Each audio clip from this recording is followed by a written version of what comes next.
И сегодня по случаю празднования Дня российского предпринимателя директор центра «Мой бизнес» Коми выступил с обращением. Он поздравил коллег. Дорогие предприниматели Республики Коми, поздравляю вас с профессиональным праздником – Днем российского предпринимательства.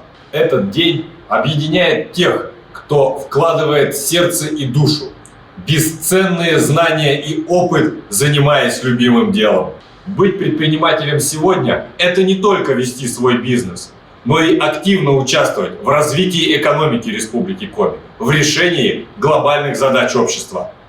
В этот день хочется пожелать вам верных и надежных партнеров, лояльных клиентов и добросовестных сотрудников. Не бойтесь рисковать. Сохраняйте свою находчивость и предприимчивость. Делитесь опытом с теми, кто только вступает в ряды предпринимателей. И главное, получайте удовольствие от любимого дела. Желаю вашему бизнесу процветания, а вам успеха, целеустремленности и упорства.